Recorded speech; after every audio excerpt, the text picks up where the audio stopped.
অনেকদিন যাবত যখন ফ্যামিলি নিয়ে কোথাও বের হওয়া হয় না, তখন হুট করে প্রতিবেশী ভাবি বা আপুদেরকে নিয়ে এরকম বাচ্চা কাচ্চা নিয়ে বাইরে যাওয়ার প্ল্যান করাটা কিন্তু খুবই একটা ভালো দিক। কারণ হচ্ছে বাচ্চাদেরও একটা হ্যাপি টাইম কাটলো আর নিজেদেরও একটু মাইন্ডটা ফ্রেশ হয়ে গেল। অনেক সময় দেখা যায় কি অনেক প্ল্যান করে হচ্ছে বেড়াতে গেলাম, কিন্তু ওই সময়টাতে অতটা আনন্দ পাওয়া যায় না। কিন্তু হুটহাট করে প্ল্যান করে কোথাও চলে গেলে সেই সময়টাতে কিন্তু খুবই আনন্দ উপভোগ করা যায়। তো আমরা যেই 3 জন মিলে একসাথে গিয়েছিলাম, ওনাদেরও 2 জনের হচ্ছে 2টা বেবি, তাও হচ্ছে একই এইজের, ওরা জাস্ট কয়েক মাস বা 1-2 মাসের এদিক সেদিক বড় আর কি, আর সবারই সেম এইজ। তো হুটহাট করে হচ্ছে এরকম বের হওয়া হয়, আর হুটহাট করে বের হওয়ার মজাটাই হচ্ছে আলাদা। যদিও অনেকদিন যাবত কোথাও না কোথাও যাবো এমন একটা প্ল্যান চলতেছিল, কিন্তু আজকে হুট করে এক আপু বলতেছে চলেন এখনই বের হব।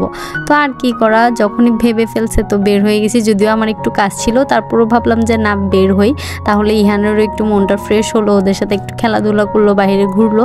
তো গেলাম, বাচ্চারা তো অনেক খুশি, একটু দৌড়াদৌড়ি ছোটাছুটি করতে পারতেছে। আর হ্যাঁ, যারা আগ্রাবাদ এরিয়ার মধ্যে আছে তারা তো এই জায়গা দেখেই চিনে গেছে যে আমি কোন জায়গায় আছি। তো বাচ্চারা এরকম দৌড়াদৌড়ি ছোটাছুটি করতেছিল, আর আমরা 3 জন এক জায়গায় বসে হচ্ছে গল্প করতেছিলাম, আমাদের আর কি কাজ। আর ফাঁকে ফাঁকে তাদের দিকেও একটু খেয়াল রাখতেছিলাম, নাকি আবার চোখের আড়াল হয়ে যায়। তো আমরা অনেকক্ষণ ঘোরাঘুরি শেষ হওয়ার পরে পার্ক যখন বন্ধের টাইম হয়ে গেছে, তো সবাই মিলে ভাবলো যে চলেন যে ফুচকা খাই। তো ওইখানে যে শিশু পার্ক, ওইটার পাশে যে ফুড স্টলগুলো ছিল ওইখানে বসছিলাম, হচ্ছে ফুচকা ভেলপুরি এগুলা খাওয়া হয়েছে, প্লাস একটু চা খাওয়া হয়েছে। হালকা হালকা ঠান্ডা ছিল বাহিরে, তেমন একটা গরমও ছিল না, তো ভালোই লাগতেছিল। বসে অনেকক্ষণ আড্ডাও দিলাম।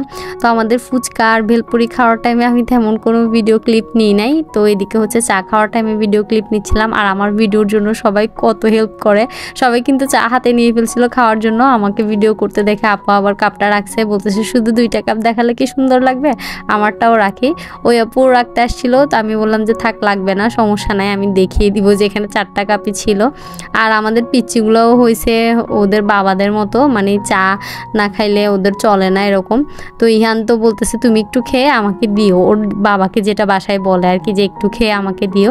তো এদিকে নিচ্ছিল না, গরম বলতেছিল, অনেক গরম। আমি বলতেছি ফু দিয়ে খাও, এরপরে দেখেন একেবারে ফু দিয়ে খাচ্ছে, এত কিউট লাগে। আমি যখন ও ছোটোবেলায় তরকারি মানে ভাত দিয়ে মেখে খাওয়ানোর টাইমে একটু ঝাল লাগতো, ঠোঁটটা ঠিক এরকম করতো মানে ঝালে, ওই কথাটা আমার ঠিক মনে পড়ে গেছে। এবার দেখেন একটু যখন ঠান্ডা হয়ে আসছে তখন নিজের হাতে নিয়েই ফুদিয়ে দিয়ে চা খাচ্ছে, মানে একদমই ওর বাবার মতো চা পাগল আর কি। যদিও একটু দেই না বলতে গেলে, মাঝে মাঝে যখন খুব আবদার করে, খুব আদর করে খুঁজে আমাকে একটু দিও, তখন একটু দেওয়া হয় আর কি। এইভাবে যদি কেউ খুঁজে তাহলে কি না দিয়ে পারা যায় বলেন। এরপরে তো খাওয়া দাওয়া আড্ডা ঘোরাঘুরি শেষ করে হচ্ছে বাসায় চলে আসি। আর এই ভিডিও ক্লিপটা বেশ কিছুদিন আগের আমি নিয়ে রাখছিলাম, বাট কোনো ভিডিওর সাথে অ্যাডজাস্ট করে আপলোড দেওয়া হয় নাই। আসলে কয়েকদিন আগে আমার ভাইরা হচ্ছে চিকেন চাপ পার্টি করছিল, তো আমি জানি না ওর ফ্রেন্ডরা হচ্ছে ইহানের আব্বু আর আমার জন্য, আমাদের 2 জনের জন্য বাসায় দিয়ে যায়। ওই দিন এমন হয়েছে যে বাসায় আমি রান্না করি না, এই টাইমে রান্না করতে হতো। তো আমার ভাই যেহেতু ওদের সাথে গিয়ে খাইছে আর আমরা বাসায় খাইছি, তো আর রান্না বান্নার প্রয়োজন হয় নাই আমাদের। আসলে রিজিক যেটাকে বলে আর কি, আমার বাসায় রান্না বান্না করা হয় নাই, কিন্তু রাতের খাবার বাসায় এসে রেডি। আর ওইখানে ফুচকা বেলপুরি যেগুলো খেয়েছিলাম, একটা পরিচিত ভাইয়ের দোকানে গেছে, উনি আর ওইটার বিলটা নেয় নাই, ওনার পক্ষ থেকে ওইটা আমাদেরকে খাইয়েছিল। আর জানি না এই চিকেন চাপটা কে করছে, এগুলো সব তো বাসায় রেডি করা হয়েছিল। আমার হাজবেন্ডের অনেক পছন্দ হয়েছে, সে বলতেছিল যে কে করছে জানি না, বাট খেতে ভালো লাগছে আমার। তো আমি ট্রাই করবো ওকে একদিন এভাবে বাসায় করে দেওয়ার, এই আর কি।